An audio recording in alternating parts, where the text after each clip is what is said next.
What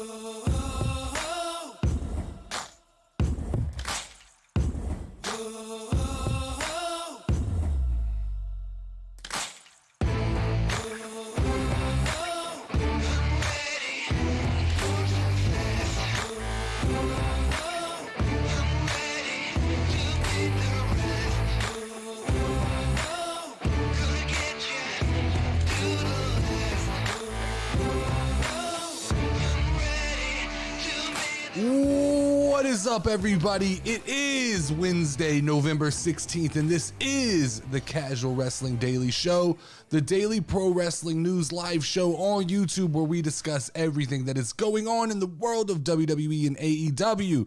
If you enjoy the content and you are feeling a little bit oozy, you are welcome to go ahead and click the link in the description of this video to donate a couple of dollars. If not, just sit back and relax and enjoy the next 15 to 20 minutes of pro wrestling talk. As always, if you don't know, now you know, I am the Notorious Nerdy D, aka the voice of the casual wrestling community and host of the Casual Wrestling Community channel. Remember, we are on patreon.com/the casual wrestling show. It is 100% free to follow. So jump over to patreon.com/the casual wrestling show and hit that follow button.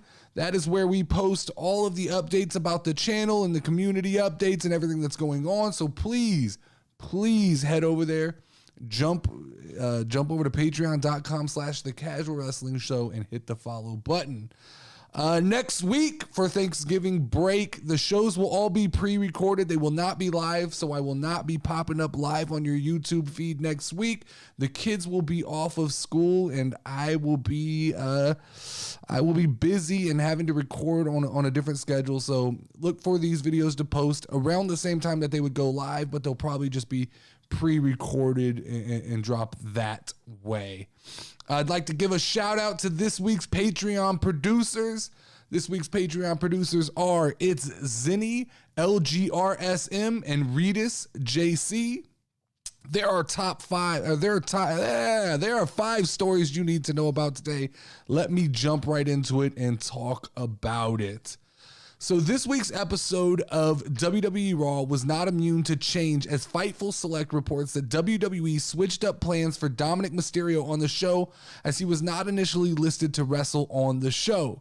The report stated that there were several revisions made to the lineup. Dominic Mysterio was originally not scheduled to wrestle, Rollins vs. Balor was made a United States title match, and Elias and Riddle vs. Alpha Academy was set for the show but later changed to just Riddle versus Chad Gable. Boy, man, I wonder if the IWC just fucking hates it when I'm right. I do. I often wonder because I took a beating yesterday.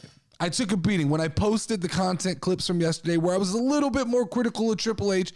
The IWC, and this time it was the WWE side of the IWC, but they came at me, right? They said, oh, you couldn't possibly know wrestling if you're questioning our Lord and Savior Triple H. But here we are. Here we are. I called this last minute changes, unorganization. Triple H does not have a full grasp on what he's doing yet. And these last minute changes, what do they always equal? They equal a show that doesn't feel cohesive. And that's what we got. We got a Monday Night Raw that was full of good matches, but it didn't feel cohesive. And that's exactly what I said it felt like. I said something was off. I said, let's slow down on giving Triple H all this praise because something feels off. Now we find out. Throwing Dominic Mysterio into a match and a couple of promos that he's clearly not ready for, that he doesn't have time to prepare for, that's bad booking. That's bad booking. Like, it's not an indictment against Triple H, but it's bad booking. Let's be objective, right? Taking Elias out of the show last minute, switching that to Riddle versus Chad Gable, while a great match, it didn't, from a story point perspective, it made no sense. And then giving me the only explanation you give me is that Elias is doing some rock star shit. That's bad booking. It doesn't make sense. It's not good for the story. And I said it yesterday. I said it yesterday. This tinkering, this booking, it smells like Vince McMahon. I'm not saying that Vince McMahon is back, but what I'm saying is this smells like Vince McMahon. The last minute Monday Night Raw changes smell like Vince McMahon. Maybe, just maybe, we gave Triple H his flowers too early. Just a little bit too quickly. Maybe we jumped and started crowning him Lord and Savior just a little bit too quickly, because these stories, they're not writing themselves anymore. He's not coming out of the momentum of SummerSlam anymore. He's now being forced to write these stories on his own. And don't get me wrong, Triple H deserves time to find his long-term booking stride. That is fine. In the long run, I guarantee you Triple H is going to be fine and he's going to figure this thing out. But for right now, we have to be objective, and we have to talk about the idea that we gave Triple H the benefit of the doubt coming out of SummerSlam. He had a big SummerSlam. Then he had a big Clash at the Castle. Then it slowed down a little bit with Extreme Rules, but the hardcore fans weren't willing to release this idea that everything he does is amazing. Then we went into Crown Jewel, and I felt like, all right, Crown Jewel feels like a lot of good matches with a little bit of confusion.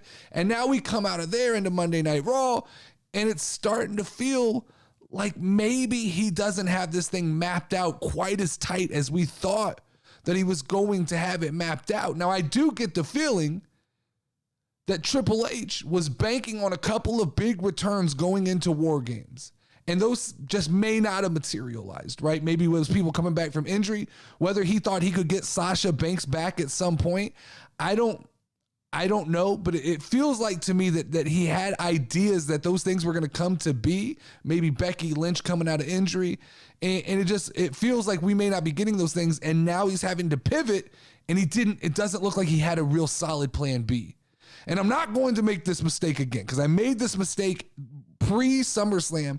I came out and condoned SummerSlam. I said, it doesn't look like it's going to be a good card. It's confusing. The matches aren't quite what I want them to be. And then Triple H pulled off a great card. So it's not above and beyond Triple H to take a bad set of cards and turn them into a great hand. But from the eye test at this point in time, we're a week and a half away from War Games, and we know like 4 matches.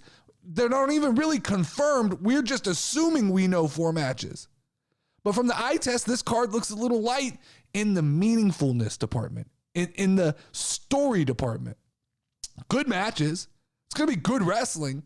But one thing I've talked and built up WWE on is the ability to tell stories better than AEW. And right now, that's going a little bit to the wayside. When we look at the card, right, we don't have a Roman Reigns title match. That drops the value of a show intrinsically. Like it lowers the value just based on we don't have that Logan Paul Roman Reigns or Roman Reigns Drew McIntyre kind of match to rest on. We don't have that buffer. Now we're gonna get the Brawling Brutes versus the Bloodline, which is it will save, no matter how bad the show is, that will save the show. And I'm not saying the show's going to be bad, but if it's a mediocre show, that match will save the show, because no matter how meaningless it is, that is going to be carnage. That's going to be a fun watch. But then outside of that, we're getting this weird clusterfuck of a women's War Game match. And like a lot of people, I get it. When you look at the pieces individually that are in that match, it looks fun. But when you start having to put together a story of like, hey, maybe we didn't think far enough out about the idea that Team Bianca and Damage Control are going to need 2 more cohesive units on each team, and not just a week before start searching for their last parts. That feels like a clusterfuck to me. It feels like bad planning. We knew this was coming for a long time, and we didn't lay any seeds to get to. Like, Mia Yim just got added to the roster, which means they had no clue who they were adding to that match, or like I said, something fell through. Something they had planned fell through. Now, I'm a huge fan of Shotzi. I have nothing against Ronda Rousey, but I don't have huge hopes for a Shotzi and Ronda Rousey match. I think it's pretty safe to say we know what is going to happen there, so that's not going to blow the roof off the building. I've petitioned for an idea that something crazy should happen there, that the belt should change hands again. We need at least one belt in the WWE that has a little bit of parity, and not every premium live event we go into going, The belt's probably not going to change. No belt's probably going to change. So we need that. But I don't think we get that. I think we get Ronda moving forward. This is just a stepping stone for Ronda, right? And then we have AJ Styles versus Finn Balor, which, once again, on paper, there is nothing wrong with this match. Like that's two great superstars. They have a history. It makes sense. My problem, we've spent the last 2 or 3 months building up the Judgment Day as a group, right? And then we've built the last couple of weeks building up this feud between the OC and the Judgment Day. And in the one show of the year where you feature teams, we're not doing a team match. Mia Yim and Rhea Ripley are a part of a different War Games match. The OC, literally not going to be part of the match. I mean, they'll be on the side. The Judgment Day will be on the side. But, like, this doesn't make... You had the prime... Why are we not doing Judgment Day versus the Bloodline? Why are we not doing the OC versus Judgment Day in a War Games match? Why is there a limit to how many War Games matches we can have? Like, why don't... Those kind of things don't make sense. And I'm not... I don't want to be down on this because I'm still enjoying, like, I still think the product is better than it was. I just don't think it's as good as everybody's telling me it is. And that goes even as far as, like, to the fact that I'm not sold on this new Austin Theory booking like everybody else is. Everybody's so ready to jump on this, right? But this is a very IWC friendly move. This is very Triple H playing to the IWC crowd, right? Just strip Austin Theory of all personality, of everything that has made him dislikable, which is a good quality to have as a heel. Just strip him of all of that personality and just, you know what? Make him super aggressive. Why? What could go wrong there? Just make him super aggressive. Why can't he do a little bit of both? Why couldn't he continue to have the personality, the cell phone, the things that made him kind of the douchebag that we liked to hate, but then just become a little more aggressive? You need some douchebags in wrestling. Everybody can't get favorable booking. Everybody can't be a superhero or a supervillain. You need guys that straddle that position. And right now, it's like we have a bunch of comics and we have a bunch of guys that are like Superman. There's a reason you can have one John Cena because it works, that booking works. But now when you have Bobby Lashley and you have Austin Theory on the same show, both of these guys have to be booked super aggressively and super, like, monstrous. I don't know, like, where do you go on Austin Theory? This works with Bobby Lashley because of his size. It's believable. He's headed on a clash course for another match with Brock Lesnar at some point. So you've got to make Bobby Lashley feel unbeatable. But how sustainable is this booking for someone like Austin Theory? Like, let's not be short-sighted. Yeah, everybody's excited because he showed a little aggression, but how long can you work this way? Especially with the tease of him going up against Seth Rollins. Is everybody here willing to sacrifice Seth Rollins so that we can rebuild Austin Theory? I don't think he can't steamroll and bully everybody. It's not going to work. Who is there? Are you just going to keep feeding people to Austin Theory and keep feeding people to Bobby Lashley? And you tell me that Monday Night Raw is going to feel unpredictable and feel special when it's just, here's a bunch of super aggressive guys that are going to beat up on, what? We got Omos squashing people. We got Theory squashing people. We got Lashley squashing people. And by squashing, I'm using that wrong. They're not squashed, but Theory's going to win his next couple matches. You just know. Even if they're good wrestling matches, going into it, he's going to be booked favorably. And I don't necessarily agree with that. I think keep an eye out on this. I think Theory could become stale and boring extremely quickly if they are not careful with the way they book him. So keep an eye on this booking because I'm not sure that in 3 weeks, you guys are going to have the same love for Austin Theory that you have right now. Now, I'm being pessimistic. I hope I'm wrong. But a lot of times I have my finger on the pulse of these kind of things, and this really feels like an IWC overreaction to a character that had personality, right? I don't know that Austin Theory needed this complete overhaul of character. I think a couple of tweaks, making him a little stronger. I agree with taking the briefcase away from him, but like this whole just 180 transition into a new character, it undoes a lot of work to be. There was a time, I mean, what was it? I don't remember exactly where it was, but we went to a show in San Antonio where Theory grabbed the microphone and the place went nuts. Like, you can't generate that heat, but they went nuts because everybody disliked him. And it wasn't go away heat, it was heel heat because he was obnoxious. He was a douchebag. He was the guy you love to hate. And now we strip him away of all of that stuff. And he's just going to be super aggressive. Be careful. 3 weeks from now, let's revisit this and let's talk about it. And let's see, is he still beating people up? Or have they lost the idea of what they're going to do with him? And does he become stale? I think if we go 3 months into the future and we look back, like Triple H, in this Triple H era, he's already kind of having a hard time filling up Monday Night Raw. This 3 hours looks like it's becoming more difficult for him to come up with cohesive stories. So this Monday Night Raw could turn into a little bit of a roller coaster moving forward, and we need to keep our eye on that as well. I'm nervous right now that Triple H, I hate to say it, but he might be a little bit too in tune with what like the IWC is screaming. There feels like there's some Tony Khan inside of Triple H where he hears the voices and he wants to please the voices, and sometimes the voices don't know what the fuck they're talking about. He might be making a few too many overcorrections right now, and that can bite you in the ass in the long run when you have a bunch of mid-level stars.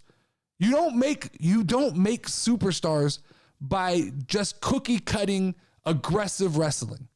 There has to be something that makes you special. And Theory was a good bad guy. He was a dirtbag. He needed a few tweaks to get to where he was going, but now we've stripped him of all personality, and we'll see 3 weeks from now, 3 months from now, heading into WrestleMania, I want to revisit this conversation, and I hope I get to say I'm wrong. But the problem is I believe that I'm probably going to be spot on about this. Let's talk about NXT. Had a big announcement yesterday. NXT came up with a new replacement for War Games after the event has been moved to the main roster as part of Survivor Series. Last night, Shawn Michaels made a huge announcement regarding NXT Deadline. WWE aired a video package featuring Shawn Michaels last night on NXT, where he stated that the December 10th event will feature an all-new matchup, the Iron Survivor Challenge. According to the rules, 5 superstars will compete in a 25-minute match. 2 superstars will start the match. Every 5 minutes, a new superstar will enter the match, and superstars with the most wins at the end of the time span will be declared the winner. I'm not mad. I'm not mad at this. I'm not mad at WWE for trying to be creative here. And I think this is the benefit that NXT gives WWE. It's the ability to get a little weird. They can get a little weird and they can do things that, like, if it completely fails, they can laugh it off. If it's a success, great, here we go. We've got a new match in the pipeline of things we can promote on television. And at first glance, reading the rules of this match, it's weird. It's definitely weird because it's this bastard child of like the Royal Rumble and an Iron Man match and like elements of TNA, and like there's just a lot going on here. It's a lot to understand, and I'm gonna kind of try and pick through it here and figure out what was going on. Originally, when I saw the 25-minute time limit with a new superstar entering every 5 minutes, that threw me for a loop because and I think a lot of people did this when they first read this news. It was like, that feels very unfair to entrant number 5 because he's going to be at a huge disadvantage if he gets to come into the match and there's only 5 minutes to go and he has to score points. But then, like, I sat down, reread it, processed it, and like upon further review of the rules, 1 and 2 start in the ring. Combatants 1 and 2 start in the ring. So essentially, the 5th will enter with 15 minutes left, right? Because you'll have 1 and 2 when the clock's at 0. Then at 5 minutes 3, 10 minutes 4, and 15 minutes you get number 5. So he'll get 10 minutes still. It's not a lot of time to score pinfalls. But this will lend itself to some like exciting moments, I think.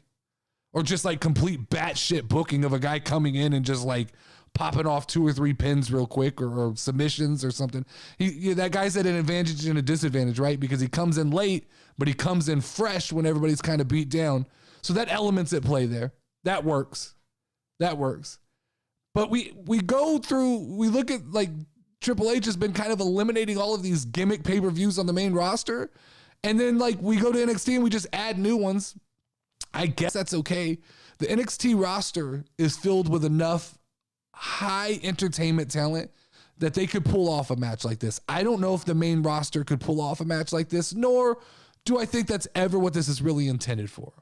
I think this is just intended to be a big NXT gimmick that's exciting to watch. But there are some quirks to this match that interest me, right? Because there's actually, I read there's a penalty box that if you get a point scored against you, you get sent to the penalty box for 90 seconds.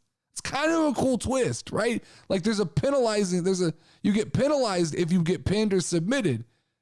Now, I think I read that if you get disqualified, you get put in the box as well. I think a match like this has to be no DQ. It's weird to score points on a DQ in a match like this. Like if a guy picks up a chair, he hits somebody, they score a point, then he gets put in the penalty box. That doesn't feel right. I wish this was no DQ, but I do have a little bit of fear that this is like there's a lot going on in this match, and it may be hard to follow for more casual fans. People who aren't like tuned into like TNA and the King of the Mountain matches and like a championship scramble match, like people who aren't real in tune with those matches, they may watch this and go, holy shit. But I don't know that those people are necessarily dialed in and watching NXT anyway. Like I think it's a different level of fan that watches NXT. So yeah, the penalty box idea is cool. I think TNA did something like this, like I said, in the King of the Mountain style match. But it's a cool way. Like it works. It works as a way to give a guy a breather instead of forcing him to just lay lifeless on the floor, which is what happens in most matches, right? You see a guy falls down and all of a sudden, hey, like, you know, Gargano's fucking dead for the next 10 minutes. Then all of a sudden he rises up and gets back in the match. This 90 seconds in the penalty box, you know, you can bang on the walls, create some entertainment that way. But it's just it's like, these are cool elements. Like, it's worth a try. Weird is good. Like, I'll be watching. I'll pay attention to this. I'm all about this. I like this announcement. And so I don't remember what day this event is, but it's in December sometime. I'm excited to watch that. Let's talk about, there was a fan-made list. I don't know if anybody saw this, but there was a fan-made list that included 30 wrestlers as competitors in the upcoming WWE Royal Rumble match. It actually went viral on social media. People's names like Jay White, CM Punk, they were all on the list. And a fan shared the photo to Matt Cardona, who took notice. Cardona said that they should have classified him as the 13th participant because he placed 13th on this year's PWI 500. Y'all know how I feel about that. I mean, that list is complete bullshit. But obviously, I saw different news reportings on this, but I did see a couple of news outlets that reported that Matt Cardona was upset about seeing this list and where he was placed. Obviously, Matt Cardona is making light of this situation. When I saw his tweet and I saw the news site saying that he was duped, like, whatever. I think I knew immediately when I saw that this was complete bullshit, this list. But I think it's worth talking about because it's funny. We're in that time of the year where these things start happening, right? We get these fan-made Royal Rumble lists that start to set the internet on fire, and people report on them and they start using them as like ideas to guess who's going to win. But when I looked at it, like seeing CM Punk being taken out by Brock Lesnar on that list, I go, all right, don't think that's happening. Seeing Jay White on there, I don't know that this is the Royal Rumble that you bring in Jay White. Now, outside of that, looking at this fan-made list, there was some real work put into this list because a lot of it did actually make sense, like Cody eliminating Seth Rollins and things like that. So someone actually sat down and took the time to put this together, but I mean, you have to be careful. It's hard. I remember during Crown Jewel, there was a fake press release that came out that said, you know, Crown Jewel had been canceled. This is why, for the protection of the wrestlers. So it's interesting. In the time that we live in, it's so easy to fake this shit. I mean, this is going to continue to happen and we have to sift through it. I mean, here's the funny thing. This is the funny thing that sometimes I like to think about. Like, what if this was a real list and it got leaked somehow and then WWE just goes like, no, blame it on some kid. What if like we find out that was at some point in time, that was legitimately what WWE internally was talking about, like CM Punk coming back, Jay White, Cody Rhodes winning the Royal Rumble, and then it all gets spoiled and it all gets changed because of this. It's tough to avoid spoilers on the internet, especially with like the way dirt sheets and news sites are kind of intertwined these days. It's hard to decipher what is just news and what is just speculation. And it's a fun game that you have to kind of balance. And that's why I like this show, because what I try to do for you guys is I try to curate it as much as possible and not bring in a ton of like bullshit dirt sheet speculation, more comment on it as like if I think it's true or if I think it's not true. But the Royal Rumble this year is actually, I think, going to be a good one. I know they've toyed with the idea of raising the number of people, lowering the number of people. It's good the way it is. Everybody is sold right now on Cody Rhodes winning the Royal Rumble. I'm not so sure about that. Because I don't know, like, if Cody Rhodes wins the Royal Rumble, once again, we get into a real convoluted position of, like, does that lead him on a path to Roman Reigns? Or are they really just all in on this idea that the United States Championship is a legitimate title and he goes after Seth Rollins and we do that again? I don't know. I'm not sold on the idea of doing Seth Rollins versus Cody Rhodes again at WrestleMania.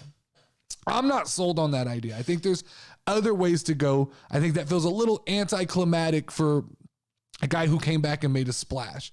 If I just had to make the way too early predictions for Royal Rumble, this is going to be boring because like these are pretty safe picks. I think the men, I think The Rock wins. I think that's when The Rock comes back. I think he wins the Royal Rumble and he challenges Roman Reigns. And I think that Becky Lynch probably wins the women's. I think that's a safe bet with all rumors pointing to the fact that Becky Lynch is going to fight against Ronda Rousey. I think that makes sense and that works. I like this story here. Actor Stephen Amell has maintained close ties with the professional wrestling industry over the years. With his latest wrestling-related project, Stars Wrestling-based drama Heels, lining up for its sophomore season, the show featured several guest appearances by CM Punk as wrestler Ricky Rabies. While it is yet to be confirmed if Punk will return to the series, wrestlers such as Jordan Grace and Serena Deeb are now scheduled to appear in the upcoming season 2. In a recent interview with NBD Elmerate at Popcorn, Amell revealed when season 2 of Heels would be arriving. We wrapped up filming on the 1st of July, Amell said.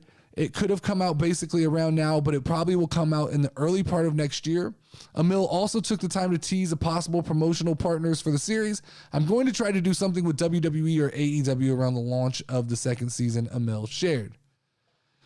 Heels is a good show. It's a sneaky good show. If you have not watched Heels, I suggest right now, go download the Stars app.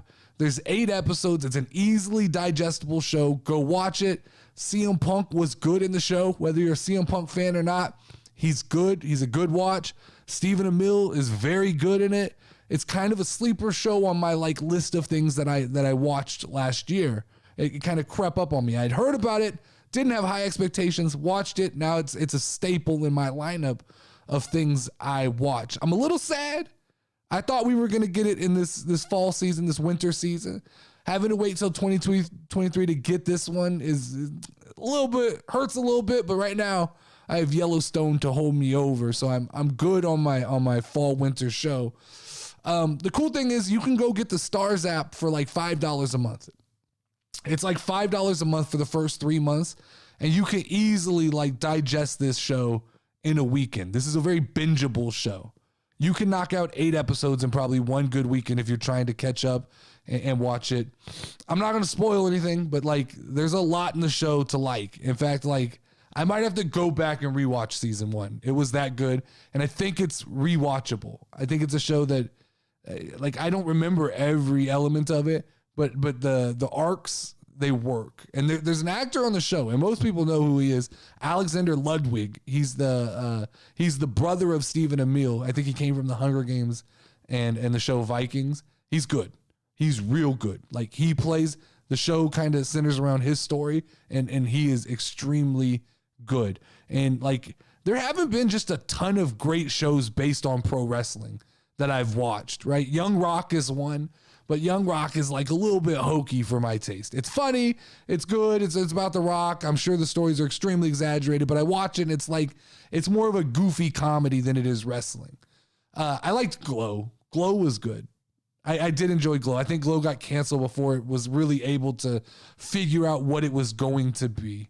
And I'm not gonna lie, man, I miss like Total Divas and Total Bellas. Those were guilty pleasures of mine. I'm extremely excited for Montez and Bianca's show, and I want to go back and watch Carmella and Corey and The Miz and the Misses. I haven't watched those, but I want to catch up on those. But like, I like TV that surrounds wrestling.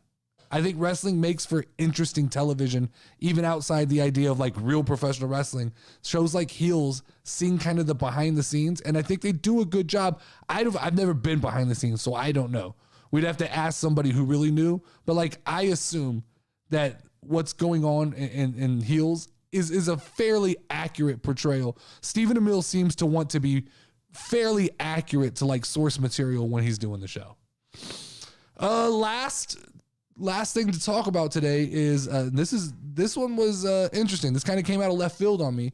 Is that CM Punk's AEW career may continue for a few months to come, even if he isn't being featured on television. It's been reported that AEW is seeking to buy out the remainder of Punk's contract and release their problematic two-time world champion. But it is now being reported that there are unknown issues that could complicate this buyout. Now, I did some digging. I dug around, and the best I could do, and I asked a few people that I know that might have some answers, dug around some websites, went real deep into the dark places of the wrestling internet to try to find out what is holding up this contract negotiation. And what I found actually surprised me a little bit. For the consensus from people is right now, the rumor going around is actually that CM Punk is not liking the length of the non-compete that Tony Khan is trying to stick on the end of the contract. Now, I'm not a lawyer, so I don't understand the legalities of the contracts, and I don't understand exactly what Punk, the situation he's in. But if I'm just reading the tea leaves here, it seems like that CM Punk is at a huge advantage in this negotiation. The contract that we're talking about is speculated to be a 3-year, $9 million contract. So basically $3 million a year over 3 years, and Punk didn't even make it through the first year. And this is guaranteed money. So essentially, Punk has 2 years left and a $6 million balance on this contract that I assume if he wanted, he could just sit at home and collect this money for the next 2 years, because as far as I understand, CM Punk is not refusing to show up and work at AEW. They just don't want him back. And none of the wrestlers want him back, which puts Tony Khan in a very precarious situation, because you can't just if that's going to ruin the locker room, you can't just bring him back because you go, well, guys, we have to pay him. He makes a lot of money. It doesn't work that way. This is where it gets interesting to me.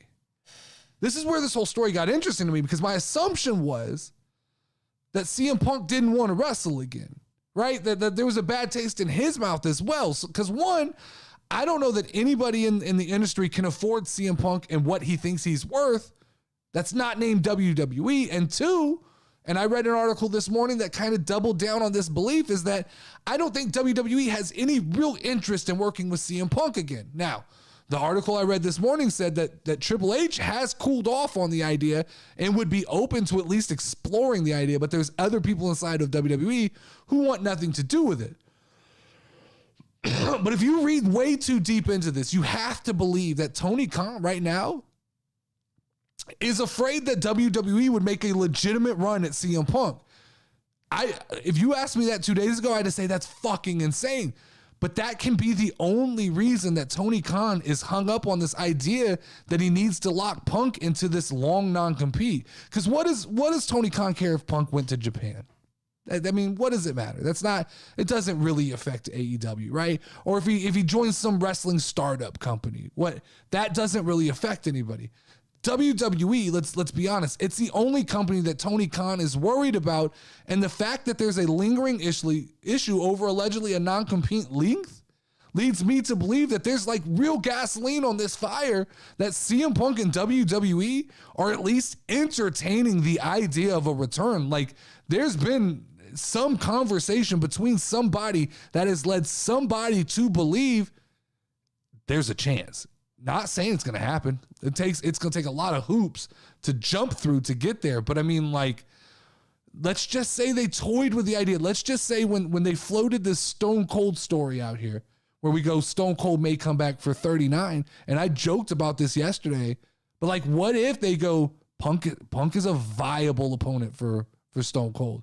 It's a fun dream match. It's definitely a ticket seller. It's a needle mover, and Punk is creative enough to make this match work on a national level at WrestleMania. And we can't forget, CM Punk is close with people like Adam Pearce. He can be communicating with WWE, and they both could be filling each other out, right? We can't forget, CM Punk is close with Paul Heyman. Paul Heyman has the direct ear of Triple H. There can be conversations to be had about, like, here would be the expectation if you came. Here would be the expectation if I came. They can start to fill each other out and see what works and doesn't work. And what's funny is I thought that door was slammed forever, but I guess when you start talking about the ability to raise the ratings and the ability to make more money, that can grease the wheels that might have been a little bit tough to turn. A few key injuries heading into WrestleMania 39. Roman Reigns, somebody like that. And you're searching for a big name. CM Punk starts to look like a real viable option, especially if you let him main event night one and he gets to quote unquote main event WrestleMania. He gets to fulfill that itch that he's been trying to scratch. I never, like, I didn't think this was a real possibility, but it's looking more and more like this possibly could happen. If Punk had zero interest in wrestling, like some people have reported, then a buyout would be simple, right? Give me my money. Let me go home. I just fattened up my wallets for half a year, 3/4 of a year of wrestling, and I don't care. Make the non-compete 10 years. I never want to do this again. But that's not what's happening, which leads me to believe that there's got to be a little bit of fuel on this fire. But that is all the time I have today for the Casual Wrestling Daily Show. We will pick up where we left off tomorrow, guys. Make sure to tune in every weekday, Monday through Thursday at 1 p.m. Central here on YouTube Live.